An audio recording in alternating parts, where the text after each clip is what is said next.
Hello friends, good morning to all of you. Friends, आज हम एक बहुत इंपॉर्टेंट टॉपिक पर बात करने वाले हैं। हमारे देश के अंदर सुप्रीम कोर्ट का एक बहुत इंपॉर्टेंट जजमेंट आया है, जिसके अकॉर्डिंग सभी टीचर्स जिसकी सर्विस 5 वर्ष से ज़्यादा बची हुई है उसको टेट का एग्ज़ाम पास करना होगा, अदरवाइज उनकी जॉब पर खतरा मंडरा सकता है।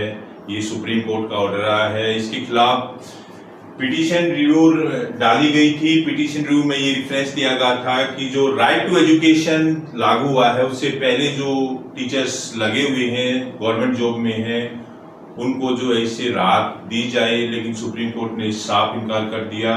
उन्होंने कहा कि गुणवत्तापूर्ण जो शिक्षा है उससे कोई समझौता नहीं होगा और सभी टीचर्स को जिसकी सर्विस 5 वर्ष से ज्यादा बची हुई है गवर्नमेंट जॉब में 5 ईयर्स, मोर देन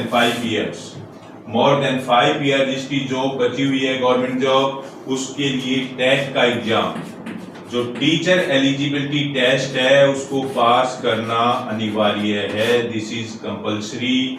ये बहुत जरूरी है। पूरे देश के अंदर जितने भी टीचर्स लगे हुए हैं और जिनकी जो 5 वर्ष से ज्यादा बची हुई है उनको टेट पास करना होगा और इसके लिए एक पर्टिकुलर टाइम दिया गया सुप्रीम कोर्ट के द्वारा। पहले ये टाइम कितना था? पहले ये 2 साल का था, 2 वर्ष का था ये टाइम कि 2 वर्ष के अंदर आपको टेट पास करना होगा और आपकी सर्विस 5 वर्ष से ज्यादा है तो 2 वर्ष के अंदर अंदर आपको टेट पास करना होगा। जब पिटीशन रिव्यू डाली गई बहुत से राज्यों के द्वारा कि उन टीचर्स को राहत दी जाए जो 2009 से पहले सर्विस में हैं और राइट टू एजुकेशन जब से लागू हुआ है, इम्प्लीमेंट हुआ, उससे पहले जो टीचर लगे हुए हैं उनको इससे एग्जेम्पशन दिया जाए, छूट दी जाए, लेकिन सुप्रीम कोर्ट ने साफ इनकार कर दिया कि इसके लिए कोई एग्जेम्पशन नहीं है, कोई छूट नहीं है। राइट टू एजुकेशन जब से लागू हुआ है उससे पहले भी जो टीचर लगे हुए हैं और जिसकी सर्विस 5 वर्ष से ज्यादा है उसको टेट से राहत नहीं दी जा सकती और बच्चों की गुणवत्तापूर्ण जो शिक्षा है उससे कोई समझौता नहीं होगा। This is compulsory for all teachers in all state कि उनको टेट पास करना ही होगा। तो अब इसके लिए क्या आपकी क्या प्रोविजन, आपने क्या प्लानिंग करनी है ताकि ये टेस्ट आपका पास हो जाए? तो इसके लिए सबसे जरूरी है कि आप अपनी तैयारी स्टार्ट कर दीजिए। Then you can pass this exam. आप स्टार्ट कर दीजिए, ये बहुत जरूरी है। ये चैनल हमने इसलिए स्टार्ट किया है ताकि हम आपकी हेल्प कर सकें आपकी तैयारी में और ऐसे ऐसे कंटेंट आपको उपलब्ध करवाएं कि आपकी तैयारी बहुत अच्छी हो और आपको मैक्सिमम स्कोर इसमें आप ले सके, क्योंकि जनरल कैटेगरी के लिए 60% मार्क्स लाना जरूरी है।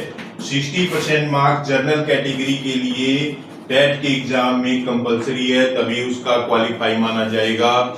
इसी प्रकार से एससी और एसटी के लिए इसमें 55% मार्क्स लाना कंपलसरी है, अदरवाइज ये क्वालिफाई नहीं माना जाएगा। तो पूरे भारत के अंदर जितने भी गवर्नमेंट टीचर लगे हुए हैं वो इस डिसीजन से, इस जजमेंट से प्रभावित होंगे और जो भी टीचर 3 वर्ष के अंदर, पहले 2 वर्ष का टाइम दिया गया था सुप्रीम कोर्ट के द्वारा, लेकिन कल जो जजमेंट आया है उसके अकॉर्डिंग जब रिव्यू पिटीशन विभिन्न राज्यों ने डाली गई कि एग्जेम्पशन दिया जाए तो सुप्रीम कोर्ट ने एक राहत दी है कि 2 वर्ष के बजाय 3 वर्ष में ये टेस्ट कर दिया।